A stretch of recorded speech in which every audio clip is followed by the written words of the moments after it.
Kadosh, mes chers amis, nous reprenons la suite de notre étude sur le Kuzari, avec comme sous-titre Défense et illustration du judaïsme. Ce cher judaïsme qui a été si souvent et si longuement et si longtemps attaqué, et qui ici a un de ses plus beaux défenseurs en la personne de Rabbi Yehuda Levi, qui a écrit un certain nombre de discours, 5 en tout, en l'occurrence. Chaque discours, c'est un mahamar, c'est un livre entier. Et nous avons déjà étudié les deux premiers, nous sommes au troisième, dans l'édition Lishma, sous la houlette donc, et le commentaire du Rav Shaul David Bochko, qui a fait un travail très intéressant, qui est vraiment, qui en français d'ailleurs est un des rares, qui a fait de façon systématique une étude suivie, qui a le mérite d'être ainsi remercié et apprécié. Et nous allons essayer, comme à notre habitude, d'ajouter à ce commentaire un certain nombre de précisions. Et bien sûr, si vous avez des questions, comme d'habitude aussi, nous allons pouvoir essayer ensemble de réfléchir autour de, à présent, la page 26, l'éducation, réalisation du potentiel. Un principe fondamental d'une éducation appropriée consiste à aider le jeune à réaliser son potentiel de manière contrôlée, mais sans le réprimer. Comme il est dit, Hanoch lana'ar alpi darko. Éduque le jeune homme, l'enfant, le jeune, selon sa voie. L'inconvénient et la difficulté la plus manifeste dans l'éducation de certains, dans le monde des adultes, par rapport à leurs enfants, c'est que, en général, on a tous une tendance, presque logique ou légitime, en tout cas souvent, à reproduire ce qu'il y a de meilleur de ce que nous avons reçu. Alors, quand c'est ce qu'il y a de meilleur, c'est tant mieux, surtout si on a reçu de la Torah. Mais lorsqu'on a reçu, c'est pas ça. C'est pas forcément que de la Torah, c'est beaucoup d'autres choses. Et sans parler de ceux qui ont reçu que des coups. Alors ceux-là, évidemment, il est clair que ça va faire des révoltés et pas des gens équilibrés. Donc il faut éduquer un enfant, il faut lui donner des clés de compréhension, des éléments de réflexion, d'intelligence qui lui permettront de s'élever, de grandir selon sa voie, c'est-à-dire selon ses propres potentialités, ses propres possibilités. Et donc, 3 ans ou 6 ans. On verra.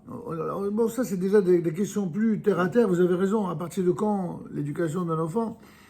Là, il parle de Na'ar. Na'ar, c'est déjà un enfant qui est déjà arrivé à une certaine maturité. Vous savez, souvent les psychologues et même les maîtres vous disent, les maîtres de la Torah vous disent que l'éducation de l'enfant, ça commence en fait à la naissance. Et puis certains sont encore plus originales. C'est ce que mon père disait toujours, l'éducation d'un enfant commence à la naissance de ses parents. C'est-à-dire qu'en fait, c'est déjà en fonction de la manière dont les parents eux-mêmes ont été éduqués que les enfants vont être bien éduqués ou pas bien ou pas assez, etc. Donc en fait, idéalement, si vous voulez absolument une réponse à cette question-là, idéalement, effectivement, il faut essayer de reproduire le meilleur de ce que nous ont légué nos parents et nos maîtres, mais il faut aussi veiller à ce que chaque jour nous fassions en sorte que nous soyons meilleurs que la veille pour surajouter au meilleur de ce qu'on a reçu, le meilleur de ce qu'on peut transmettre. Et si évidemment on fait ainsi de génération en génération, alors on aura à la fin des temps une génération de super, de top dans tous les domaines et dans tous les... Et c'est évidemment ce qui est enviable. Alors, ce qui nous amène à la question que pose ici le Rav, qu'est-ce donc un hassid? Vous savez que le mot hassid qui signifie, ça vient du mot hesed qui signifie la bonté, mais qui est souvent traduit par la piété aussi. Eh bien, dans toutes les générations, hassid, c'est quelqu'un qui est particulièrement méticuleux dans l'accomplissement des mitzvot, dans sa volonté d'être proche de Dieu, de respecter sa volonté, de faire du bien aux autres. Et ça, c'est la définition, on va dire, la plus populaire. Il y a après des définitions un peu plus idéologiques. Lorsque Rabbi Moshe Chaim Luzzatto parle du Hassid, c'est pas vraiment la même, le Ramchal, oui, c'est pas la même définition que le Hassid dont on parle chez d'autres Rishonim, ou ici, en l'occurrence, chez Rabbi Yehuda Levi. Et c'est encore différent lorsqu'on en parle dans le monde de la chassidoute moderne de nos frères ashkénazim, où tous les maîtres des dynasties chassidiques, les fameux rabbis, sont tous évidemment des tenants de la chassidoute, mais d'une chassidoute qui a évidemment une vision et une coloration locale particulière, qui est distincte. Évidemment, on doit s'enrichir et profiter de la lumière de toutes ces définitions. En tout cas, ici... C'est comment? Chassidoute, évidemment. Chassidoute, c'est facile parce que... Quand je parlais des Rishonim tout à l'heure, c'était des séfarades, la plupart. Il n'y avait pas que, mais la plupart des Rishonim étaient des séfarades. À part les Rashi, Baalei, Tosafot, tous les autres Rishonim, quand vous voyez par exemple les commentaires du Mikalaot Gedolot sur la Torah, c'est pratiquement que qu'il s'agisse du Ramban, du Rambam, qu'il s'agisse je sais moi, oui, aussi, mais je parle des Rishonim, Mamash. Rishonim, non, la plupart sont des séfarades. Il n'y a pas que, je vais vous dire, on ne joue pas au ping-pong là. Pour nous, un Talmid Chacham, c'est un Talmid Chacham, qu'il soit séfarade ou ashkénaze, qu'il soit parmi les Rishonim ou parmi les Haronim. Sauf que, c'est pour ça qu'il y a, chez V'rim Banim la Torah, il y a 70 visions, 70 lumières. Et en tout cas, la lumière à laquelle nous on se réfère le plus, c'est celle qui a capacité justement à prendre de toutes les lumières. Ça ne veut pas dire qu'on choisit les 70 voix en même temps, c'est pas possible. Donc ça n'a rien à voir avec le mouvement chassid des pays de l'Est. Non, encore une fois, le mouvement chassid en tant que mida, c'est une mida qui est connue chez tous les Talmidei Chachamim de toutes les générations. Même celui qui, par exemple, dans le monde ashkénaze, ne se prétend pas chassid, qui est ce qu'ils appellent un mitnaged à la chassidoute, un opposant à la chassidoute. Parmi eux aussi, vous avez des chassidim. Mais ce n'est pas le même sens. Ce n'est pas la même définition, c'est pas la même c'est pas la même panne, c'est pas la même vision de la Torah. Mais en vérité, nous savons, nous, que chez les uns comme chez les autres, il y a eu des très très grands maîtres, très valeureux. Et l'intelligence, je l'espère, de la fin des temps, c'est d'apprendre justement de chacune de ces lumières. Revenons donc à la définition ici de qu'est-ce qu'un chassid d'après le Kuzari. Rabbi Yehuda Halevi le décrit comme le chef d'une cité, c'est-à-dire une personne qui sait gouverner d'abord sa propre personne à la manière dont un souverain sage et soucieux du bien-être de tous ses sujets régit la société dont il a la charge. Donc c'est quoi déjà la définition idéale d'un chassid d'après Rabbi Yehuda Halevi? C'est quelqu'un qui fait passer la collectivité au-dessus de tout, au-dessus de soi. Et bien sûr, au service d'Akadosh Baruch Hu et de sa volonté. Mais c'est celui qui fait passer les autres avant soi. Ça, c'est un chassid. Il se fait obéir par ses sens et ses facultés physiques et psychiques tout en allouant à chacune les ressources qui lui conviennent. De la même manière que il essaie au-dedans de sa propre personnalité d'utiliser toutes les ressources dont Akadosh Baruch Hu l'a gratifié pour que ces dernières soient au service de la collectivité. Ainsi, dans cette même collectivité, que cette collectivité s'appelle le début d'une collectivité, c'est à partir de deux, c'est-à-dire le couple, ou alors la famille, ou alors la communauté, ou le peuple, quel que soit le niveau de collectivité, sa grande force, c'est premièrement l'amour de la collectivité, et deuxièmement la capacité à générer une appréciation, un respect, un amour et une reconnaissance de la valeur de chacun. C'est pas donné à tout le monde. Être un chef comme cela, savoir reconnaître que quelqu'un, il est vraiment bon dans un domaine et le valoriser par ça, sans évidemment valoriser ce qui ne va pas chez l'autre, ne valoriser que ce qu'il y a de bien.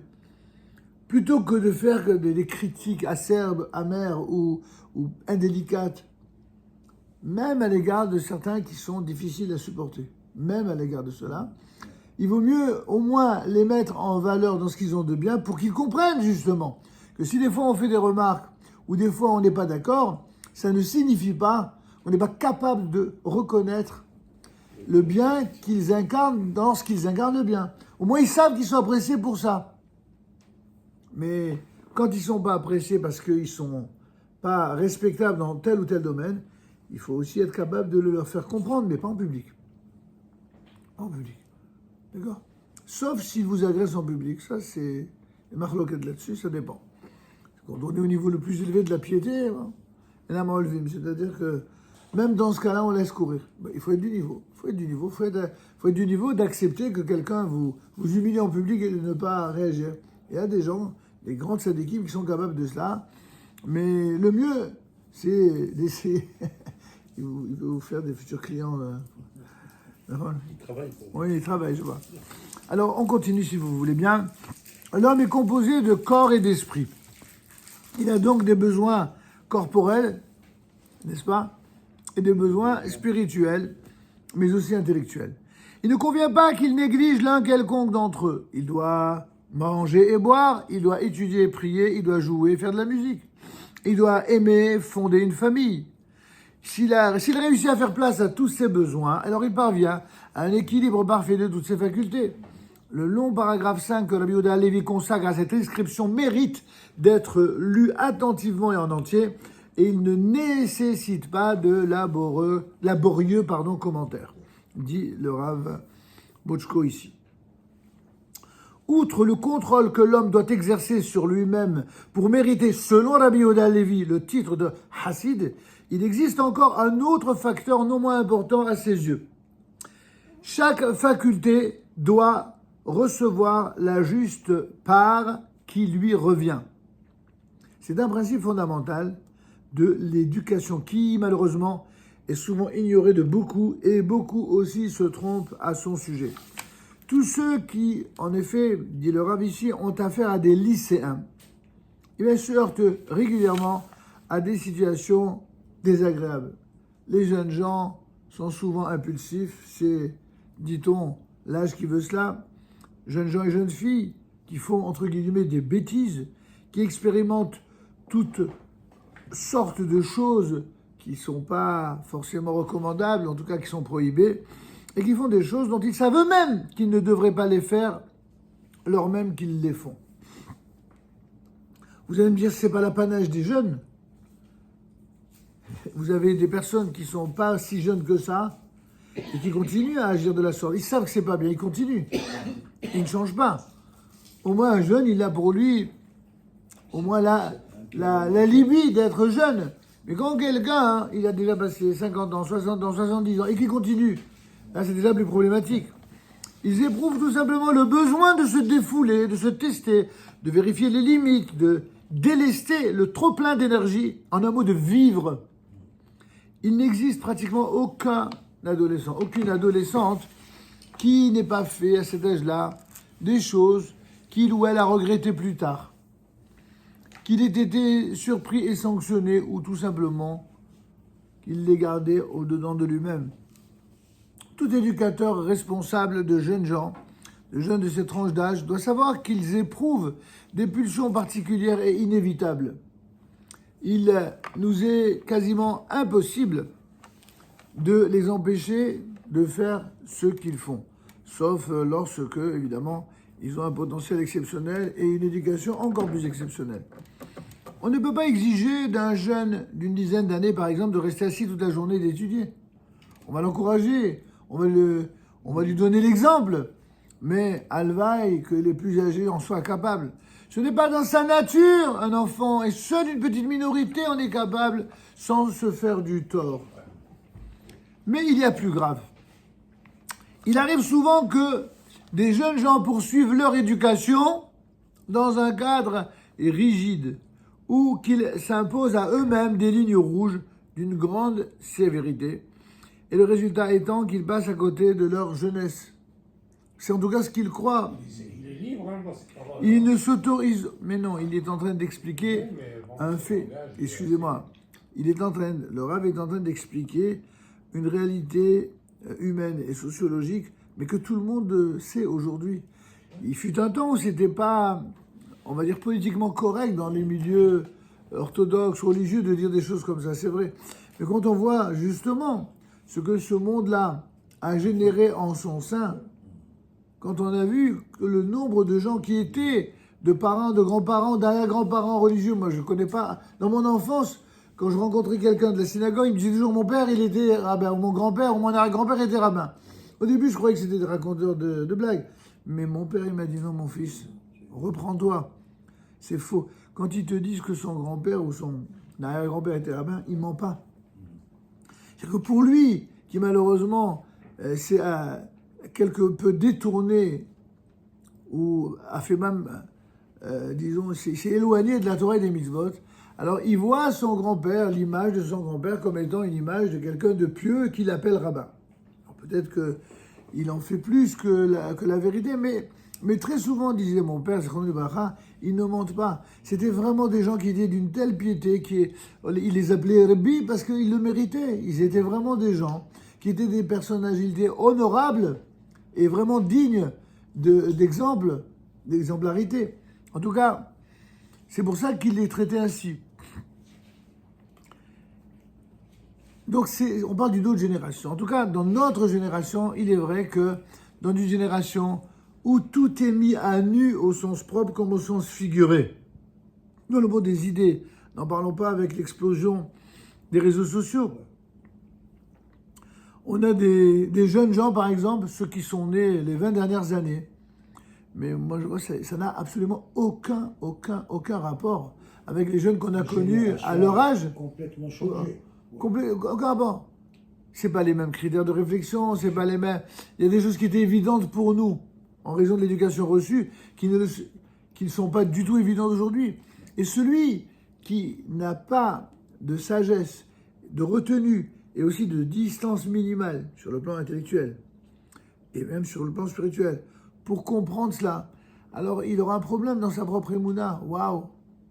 Comment comprendre, par exemple, que vous avez des enfants issus de milieux d'une orthodoxie à couper le souffle, d'une vraie orthodoxie, qui même exemplaire. Ils ont eu des parents, des grands-parents exemplaires. Et vous voyez, les enfants, ils ont tout laissé tomber. Ils se sont même révoltés.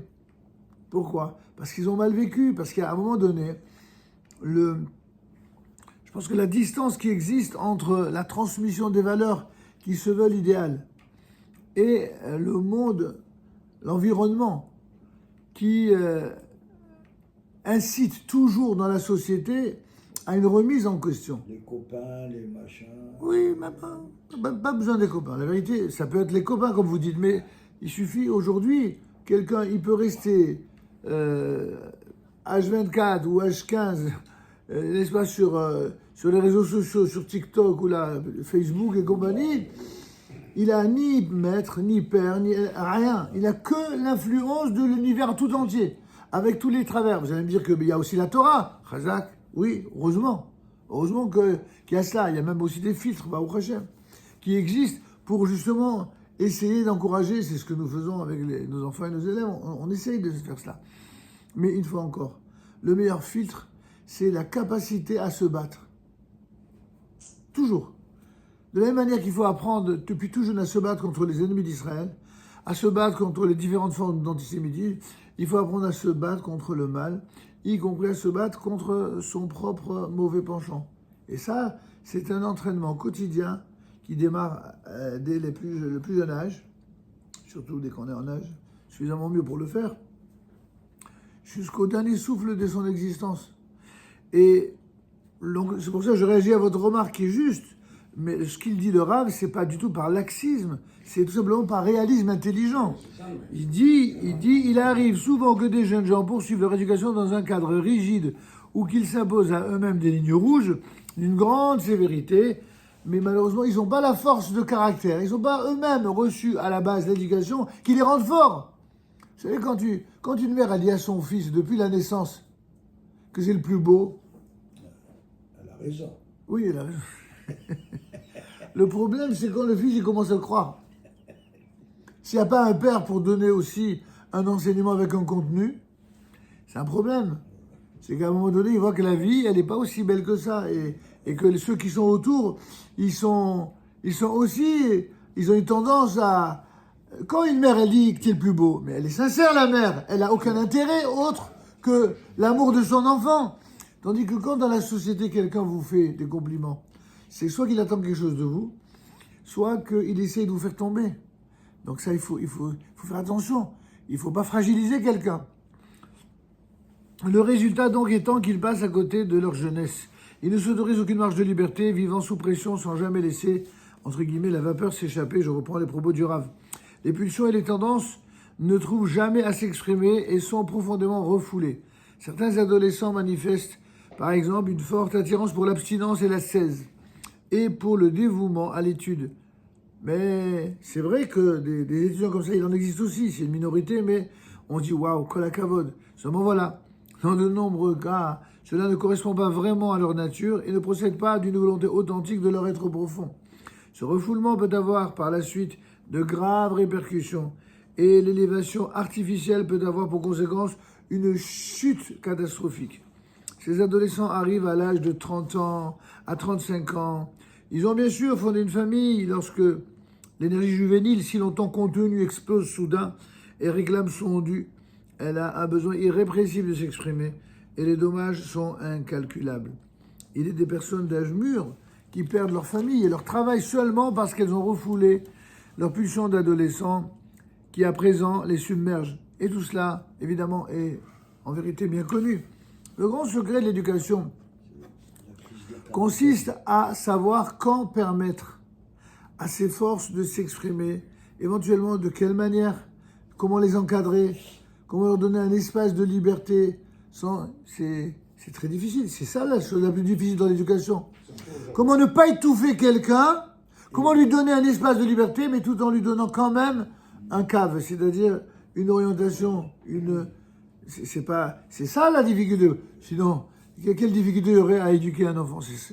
Quand il importe, par exemple, de faire semblant de ne pas voir les bêtises que font les jeunes, et quand imposer ordre et discipline. On ne peut pas être que doux, que laxiste, ou au contraire que dur et intraitable. C'est pas possible. Si on est que l'un ou que l'autre, ça va être une catastrophe pour l'enfant. Il sera complètement déséquilibré. Savoir aussi quand ouvrir l'œil lorsqu'on voit un jeune homme qui manifeste des tendances à l'abstinence et se met à étudier d'une manière plus que de coutume. Savoir si cette façon de faire, elle procède vraiment d'un amour irrépressible qu'il a pour l'étude et que ça lui va bien, qu'il est effectivement, comment dirais-je, équilibré, mesuré dans cette démarche. C'est-à-dire comment on peut être mesuré en souhaitant étudier tout le temps. Vous le voyez dans son comportement avec les autres. Si quelqu'un il étudie sans arrêt, et quand il s'arrête d'étudier, il est gentil, il est souriant, il est avenant, il est respectueux, il n'est pas arrogant, alors c'est que l'étude lui va bien. Que Dieu fasse qu'il soit toujours comme ça. Ça deviendra un super Talmid Chacham, Baruch Hashem. Mais si tu vois que d'un côté, il est comme ça, il est dur avec lui-même pour étudier. Mais quand tu lui dis un mot, il te rentre dedans, il te saute dessus. Il est grossier avec son père, sa mère, avec les copains. C'est qu'il n'est pas équilibré, c'est que ça ne marche pas. Il faut faire la part des choses. Chaque faculté, chaque dimension de l'être doit recevoir sa part, ce dont elle a besoin, lorsqu'elle en a besoin et de manière optimale. Un adolescent veut aller danser à un mariage plutôt que d'étudier à la yeshiva au cours du soir. Eh bien, il est préférable qu'il aille danser à ce mariage et donne un exutoire à son trop-plein d'énergie plutôt que d'avoir à chercher un autre endroit où danser. Bon, le Rav parle évidemment pour quelqu'un qui n'est pas déjà dans un milieu où l'on respecte la Torah et les mitzvot.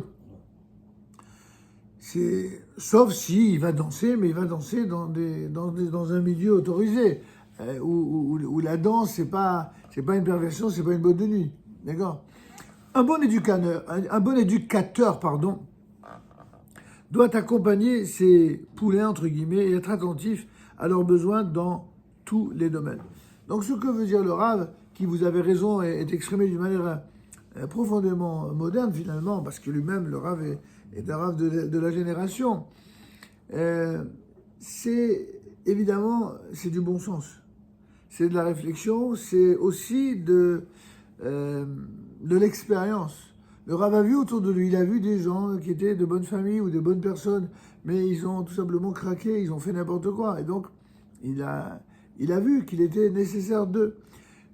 Il a vu aussi des gens qui n'étaient pas du tout dans la Torah, qui finalement sont arriver à des niveaux les plus élevés par la suite dans la Torah et dans l'étude, dans le sérieux, parce qu'ils ont aspiré à cela au moment où il fallait, au moment où c'était bon pour eux. Et d'autres où, parce qu'ils étaient tout le temps sur la brèche, et parce qu'autour de lui, on lui a toujours dit. Et finalement, il n'y a pas une famille, ou en tout cas très très peu de familles, il n'y en a pas un qui efface autrement que les autres. C'est une réalité. Il n'y a que ceux qui veulent sauver comme ça, couvrir les apparences, qui disent le contraire.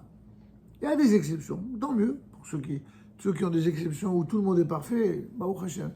Mais bon, si la Gemara elle-même, elle atteste que En Tzadik B'Olam, il n'y a pas de tzadikim dans le monde qui fasse toujours le bien et ne faute jamais, si la Gemara elle atteste de ça, c'est pas par hasard. C'est qu'en fin de compte, si ça a été dit déjà pour les tzadikim, alors à plus forte raison pour quelqu'un qui n'a pas encore fait ses preuves de tzidkout. En tout cas, c'est très intéressant cette approche pour montrer. Il a l'air de dire qu'il ne faut pas brûler les étapes. Exactement. Il dit deux choses. Il dit ce que vous venez de dire, il ne le dit pas de cette manière, mais vous avez raison, qu'il ne faut pas brûler les étapes, il faut contrôler avec un minimum de distance, un peu comme quelqu'un, vous savez que vous suivez en voiture, vous devez le suivre, mais sans qu'il se rende trop compte que vous le suivez. Vous comprenez l'image. Mais ça va peut-être nous introduire le sujet d'après, être à l'écoute. Être à l'écoute du corps et être à l'écoute des autres. Ça, nous allons voir ça dans un instant.